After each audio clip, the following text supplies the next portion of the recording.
नमस्कार, मैं हूं आपके साथ रोहित।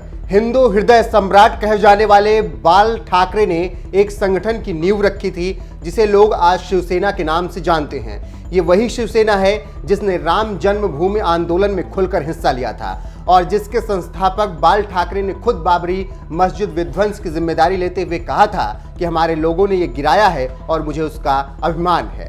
ताल ठोक कर हिंदुत्व की बात करने वाले ऐसे बाल ठाकरे की शिवसेना का आज वो हाल हो गया है कि ठाकरे परिवार वाराणसी के ज्ञानवापी मुद्दे पर जुबान खोलने से भी कतराने लगा है। तभी तो बुधवार को शिवसेना प्रवक्ता संजय राउत के साथ रामलला के दर्शन करने अयोध्या पहुंचे महाराष्ट्र सरकार में मंत्री आदित्य ठाकरे से जब ज्ञानवापी के मुद्दे पर मीडिया ने सवाल किया तो उन्होंने इस पर कुछ भी बोलने से इनकार कर दिया।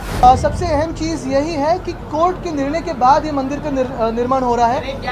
हमने तब भी, एक मिनट मुझे पूरा बात तो होने दीजिए, हमने तब भी मांग की थी कि पूरी बात तो होने दीजिए, तब भी मांग की थी कि एक स्पेशल लॉ बनाया जाए और मंदिर निर्माण हो। वो ऐसे नहीं हुआ पार्लियामेंट में, लेकिन कोर्ट के निर्णय के बाद अभी मंदिर निर्माण हो रहा है। मुझे लगता है हमें इसमें काफ़ी आनंद है और इसी को आगे लेके जाएंगे। अलग अलग विषय आज जैसे मैंने कहा कि आज राजनीति पे नहीं, अयोध्या पे बात करेंगे।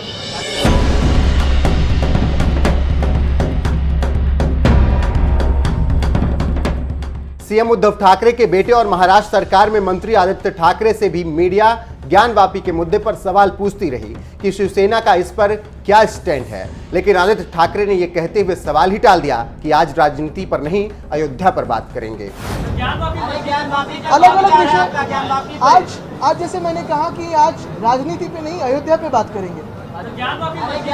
अलग अलग विषय आज जैसे मैंने कहा कि आज राजनीति पे नहीं, अयोध्या पे बात करेंगे। अलग अलग विषय आज जैसे मैंने कहा कि आज राजनीति पे नहीं, अयोध्या पे बात करेंगे। अब भला रामलला की नगरी अयोध्या में बैठकर काशी के ज्ञानवापी विवाद पर बोलने से अच्छा मौका और क्या हो सकता है। लेकिन शिवसेना नेता आदित्य ठाकरे के लिए ज्ञानवापी का मुद्दा राजनीति का मुद्दा है और उन्होंने ज्ञानवापी पर कुछ भी बोलने से साफ इनकार कर दिया और बस यही कहा कि आज राजनीति पर नहीं, अयोध्या पर बात करेंगे। अलग अलग विषय आज जैसे मैंने कहा कि आज राजनीति पे नहीं, अयोध्या पे बात करेंगे। अलग अलग विषय आज जैसे मैंने कहा कि आज राजनीति पे नहीं, अयोध्या पे बात करेंगे। अलग अलग विषय आज जैसे मैंने कहा कि आज राजनीति पे नहीं, अयोध्या पे बात करेंगे।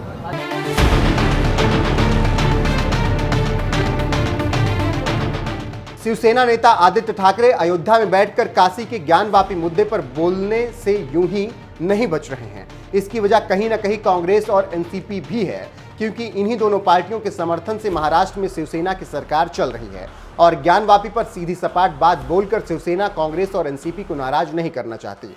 इतना ही नहीं, शिवसेना तो ज्ञानवापी के सर्वे पर भी सवाल उठा चुकी है। पार्टी के मुखपत्र सामना में कुछ ही दिनों पहले एक लेख में कहा गया था कि 6 करोड़ की आबादी वाला फ्रांस राफेल बना रहा है और 130 करोड़ आबादी वाला देश मंदिर मस्जिद खोद रहा है। कभी राम मंदिर के मुद्दे पर ताल ठोक कर बोलने वाली शिवसेना लगता है कांग्रेस और एनसीपी के साथ गठबंधन की वजह से मजबूर है। इसीलिए ज्ञानवापी के मुद्दे पर वो सीधी बात बोलने के बजाय गोलमोल जवाब देती रही है और शायद यही वजह है कि रामलला की नगरी अयोध्या में बैठकर शिवसेना नेता आदित्य ठाकरे भी ज्ञानवापी पर बोलने से कतराते रहे। इस पर फिलहाल आपका क्या कुछ कहना है, अपनी राय कमेंट में हमें जरूर बताएं। साथ ही अयोध्या दौरे पर आदित्य ठाकरे ने और क्या कुछ कहा, आइए आपको सुनाते हैं। सबसे अहम चीज यही है कि कोर्ट के निर्णय के बाद ये मंदिर का निर्माण हो रहा है। हमने तब भी, एक मिनट मुझे पूरा बात तो होने दीजिए, हमने तब भी मांग की थी कि पूरी बात तो होने दीजिए, तब भी मांग की थी कि एक स्पेशल लॉ बनाया जाए और मंदिर निर्माण हो। वो ऐसे नहीं हुआ पार्लियामेंट में, लेकिन कोर्ट के निर्णय के बाद अभी मंदिर निर्माण हो रहा है। मुझे लगता है हमें इसमें काफ़ी आनंद है और इसी को आगे लेके जाएंगे। अलग अलग विषय आज जैसे मैंने कहा कि आज राजनीति पे नहीं, अयोध्या पे बात करेंगे। गेल्या काही दिवसांपासून चर्चेत आहेत। मनसे अध्यक्ष राज ठाकरे यांना उत्तर भारतीयांच्या मुद्द्यावर विरोध केला होता, परंतु आदित्य ठाकरेंना अशा कुठल्याही प्रकारचा विरोध किंवा त्यांचं स्वागत त्यांनी केलेलं आहे। तर या घटनेकडे कसं बघायचं? मी इतर कोणाची त्यांची कशी भूमिका असेल त्याच्यावर बघणार नाही, पण नक्कीच त्यांनी आमचं स्वागत केलं। मगाशी आमचं फोनवर पण बोलणं झालं। एक महत्त्वाची गोष्ट हीच आहे की देश म्हणून बघितलं, समाज म्हणून बघितलं तर खास करून कोविडच्या काळात उत्तर प्रदेशची लोक असतील, बिहारची लोक असतील, तेलंगणाची असतील, इतर अन्य राज्यांची लोक आपण महाराष्ट्रात त्यांना नीट जसं इतर देशाच्या नागरिकांना किंवा आपल्या स्वतःच्या नागरिकांना प्राधान्य दिलं तसं सर्वांना दिलं. इथे कोण कोणाचं स्वागत करते, विरोध करते ह्याच्यापेक्षा मला वाटतं मंदिर निर्माण चांगलं व्हावं आणि त्याच्यासाठी महाराष्ट्र सदन इथे अजून एक व्हावं ह्याची आमची इच्छा आहे. स्थानिक प्रशासन असेल, स्थानिक इथे प्लॅनिंग अथॉरिटी त्यांच्यासोबत बोलू. जे कोणी स्वागत करतात त्यांना सोबत घेऊन आम्ही पुढे या देशाच्या निर्माणासाठी असेल, समाजसेवेसाठी असेल, आम्ही पुढे घेऊन जाऊ. मैं हमारे बारे में बात कर सकता हूँ, अन्य पक्षों के बारे में नहीं.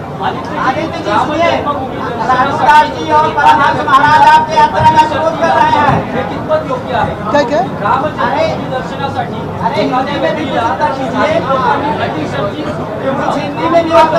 आम्हाला कोणी काही अटी शब्द ठेवला नाही आहे. हिंदी में ही बात कर रहे हैं. मुझे लगता है कि यहाँ की जनता काफ़ी स्वागत कर रही है. अगर आप देखें तो काफ़ी सारे महंत है, काफ़ी सारी साधु संत है और यहाँ की जनता जो है वो भी हमारा स्वागत कर रही है. हम तो यहाँ भक्त करके आए हैं, राजनीति लेके नहीं आए हैं. ये कोई राजनीतिक मामला नहीं है, ना ये चुनाव का कोई मामला है.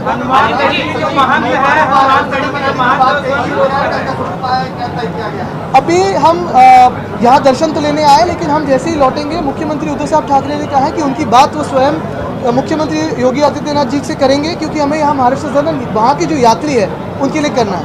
सर, तुम्ही म्हटलं की तुम्ही तीर्थक्षेत्राला तीर्थयात्रेला आला आहात, परंतु तुम्ही संपूर्ण कार्यकर्त्यांसह नेत्यांसह इथे आलेला आहात. शक्ती प्रदर्शन सुरू आहे.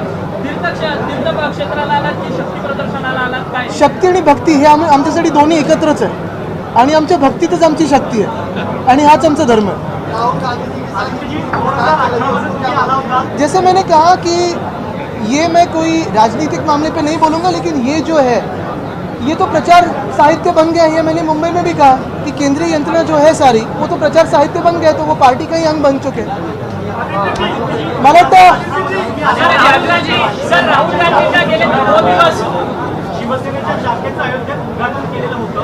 4 वर्षामध्ये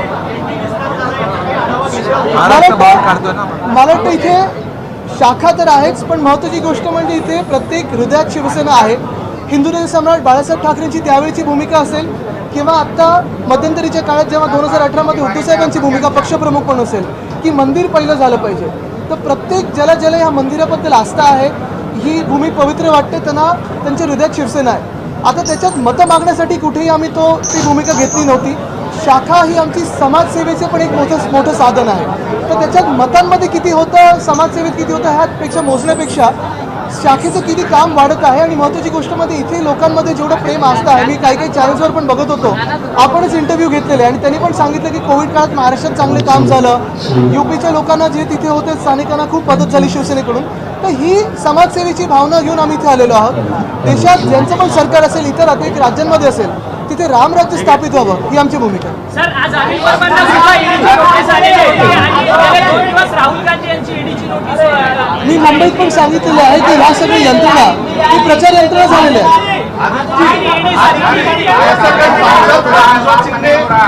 कि महाराष्ट्र में उत्तर भारतीयों के साथ जो व्यवहार किया जा रहा है वो भगवान श्री राम के साथ जो है वो आपने शायद उनका पूरा बयान पढ़ा नहीं होगा.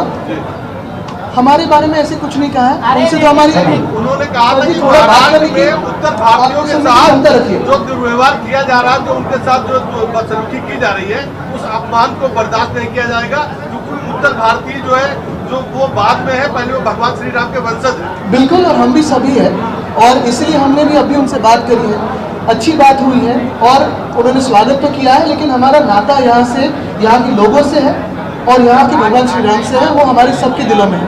भगवान श्री राम हो, सीता मैया हो, भरत जी हो, हनुमान जी हो, सभी हमारे दिलों में है.